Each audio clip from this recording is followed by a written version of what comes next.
Right, well, as you see, my latest book is on a rather limited topic, and I'm going to have to try and pad out for 15 minutes. I thought I'd limit myself actually to 3 problems that illuminate something of why the world isn't actually the way we often think it might be. And these are the neglect of context, the mistaking of the map for the real world, and what I call the laziness of action. And I'll deal with those as we go through. So first I want to stress the importance of context. Context changes everything. The process of analysis takes them out of context where they may not be the same thing at all. It can even radically alter the meaning of words. Let me give you an example. In America, there are 4 sizes of cereal packets. There's jumbo, which means very large. There's economy, which means large. There's family, which means medium. And there's large, which means small. And context can, I'm not getting much response from this. Can we move on a slide? Perhaps I'm pointing it the wrong way. Yeah, I mean, look at this thing. You've probably seen it before, but the squares A and B marked on that picture are in fact the same color. Context makes them look different. I'm hoping I can demonstrate this to you. And lack of context can also make things hard to understand.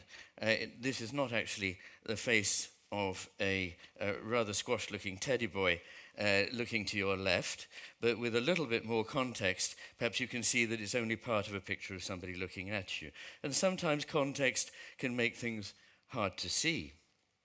But it's not just the seeing, the appearances that are changed by context. The sort of way in which we look at things, the context in which we see them, the nature of attention changes the world. Where I live in Scotland, I live at a place called Talisker on the Isle of Skye. And it gets its name from a Norse word meaning sloping rock, because behind where my house is, there is a mountain which from the sea was a landmark to Norse seamen. To them, it was an important point for navigation. To many people who've come for hundreds of years to paint it, it's a many-textured form of beauty and color. To the people who used to live there, it was the home of the gods. To a prospector, it might be a potential source of wealth. To a geologist, a chemist, or a physicist, it will in each case have a completely different meaning because different attention is paid to it. None of these is the real mountain. You can't find a real mountain apart from the way we attend to it. You can abstract yourself, but that's just to privilege a certain kind of very abstracted attention, which doesn't necessarily bring you nearer to the truth. For example, do you get a truer picture of what an act of sexual love is, or what an act of worship is, for seeing it through a lab window?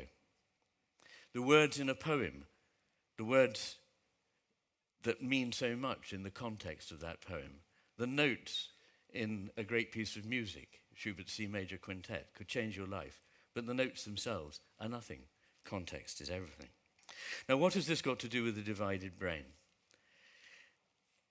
There's an oddity about the brain, which is that it makes everything that happens, the multifarious beauty of the world, come out of connections. It exists only to make connections. And yet, this organ that's all about connection is whoppingly divided down the middle. And in fact, over the course of evolution, it's got more divided rather than less so. Now, what the heck is that about? It turns out it's to do with attention. Birds and animals also have divided brains, and they had to solve a Darwinian problem of evolution. They needed to be able to pay a certain very specific kind of narrow-focused attention to something they needed to get, to eat, to build a nest, to get that twig, to pick up that seed against perhaps a background of gravel. So for that, the very narrow-focused, precise attention. But if that's the only attention that you can pay, you'll end up being someone else's lunch while you're getting your own, because you need to have the exact opposite kind of attention, a broad, open, uncommitted attention as to what you may find, for predators or for mates, for friends or foes.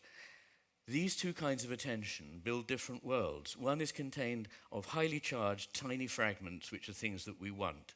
The other is a broad picture, a broad context in which we can understand what the world is. So broadly speaking, the left hemisphere has evolved for us to manipulate the world, to get things and to use them. The right hemisphere has evolved for us to understand our relationships with our mates, with our enemies, with the flock that we belong to, with humanity at large. Now this has consequences because these two hemispheres produce two kinds of attention and two kinds of world. And those worlds are so different that we need the brain to be divided in order to deal with them. We need them both, we need them at once, but they are strictly not compatible, so they need to be somehow held together but apart. And that is the job of the corpus callosum, that little band of fibers that connects the two hemispheres you see in this diagram. But you see, we think that things are made up of parts, but in fact, wholes are real, parts are invented. And we start, there's a hierarchy of attention, which means we start with the big picture, and we only then focus on details that seem to be important. Almost everybody looking at that would have seen an H and a 4 before they saw E's and 8s. There's an exception to that, which is in schizophrenia, so if you saw E's and 8s, please see me afterwards. No, actually, I mustn't worry people, there are other explanations.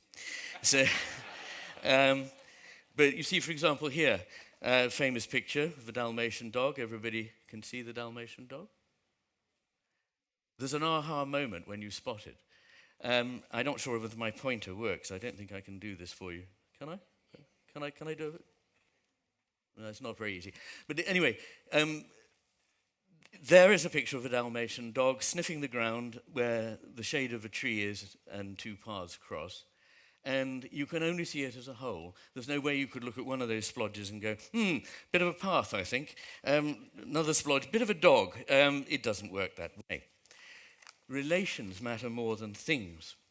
There's something that I call betweenness, which is both the things that appear separate and their connection taken together. And this is most obvious in music. If you take, as I say, I mentioned music, but just think about this. A single note, a B flat, doesn't mean anything. Put it with an A, it still doesn't mean anything because an A doesn't mean anything. You put lots of things that don't mean anything together, you don't have any meaning. So perhaps it's in the gaps. It seems to be in the gaps. It seems to be in the gaps between the notes that create the melody, the gaps between the notes that create the harmony, the gaps between the notes that create the rhythm. But in gaps, there's silence. Silence doesn't mean anything. So there's nothing there that means anything at all until the whole context comes into being. And then, as I say, it can move you profoundly or change your life. So we need to be aware of context. We need to be taking the broadest possible view of our world, or we will miss the predators. We will miss the dangers. Those dangers actually probably come from ourselves.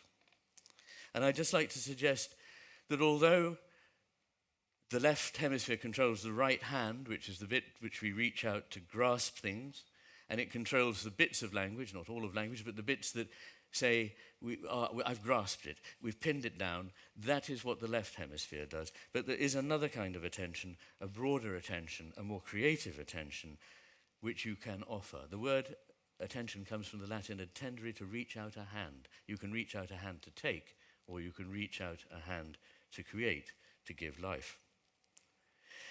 Confusing, I said I'd talk about confusing the map with the real world. Now what happens is, everything when it's new, because it comes from the broad picture, it comes from the periphery of attention where the right hemisphere is vigilant, is first registered by the right hemisphere. And then it gets taken apart and pigeonholed. It gets abstracted, generalized, and put into a category. And as it becomes a no longer present thing, but a represented thing, literally presented again, it's over in the left hemisphere. Elkin and Goldberg, famous American neuroscientist, and Costa did research on this. Every kind of experience, every kind of image, every kind of word, when it's new, is first better processed in the right hemisphere, then moves to the left.